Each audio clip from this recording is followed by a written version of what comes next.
From the studios of WBONTV.com, here's what's happening. 3 taken to the hospital after a head-on collision in Madison County. 3 people are in the hospital, and a 4th is facing charges for a serious head-on crash. The crash happened just before 11 Wednesday night on Battlefield Highway in Berea. 2 passengers in one of the vehicles were taken to UK Hospital, while the other driver was charged with a DUI.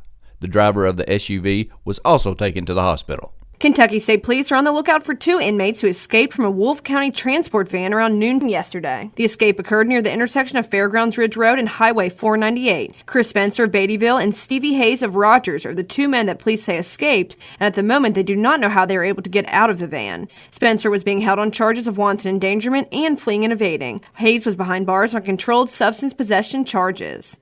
More than 100 grams of heroin discovered in a Richmond apartment has resulted in a man being indicted on a charge that could put him behind bars for life. Jimmy Bertado was indicted recently by a Madison County grand jury on the charge of aggravated first-degree trafficking, which is a subsequent offense. His co-defendant, Sarah Bergen, was also indicted on aggravated trafficking and could be jailed for 20 years on the charge. Both have remained in the Madison County Detention Center since their arrest on August 15th.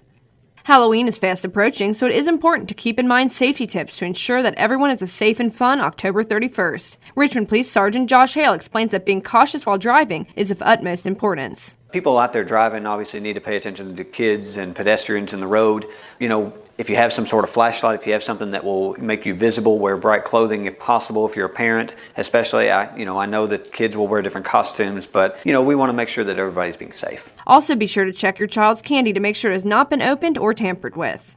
Richmond Police Chief James Ebert had to address concerns by the public during this week's Richmond City Commission meeting. During the public comment portion of the meeting, a community member explained that she had concerns about the overall safety of the city's citizens because of the drug epidemic. The woman mentioned that the drug tip line was inactive and that she believed the police force was inadequately staffed. According to the citizen, she said that when the drug hotline was called, there was only a recorded message to answer. Ebert assured her that it was an outdated system, which would be fully operational by this week, and that the hiring process for the police force was in full swing. For more stories such as these, be sure to visit Richmond's very own WBONTV.com.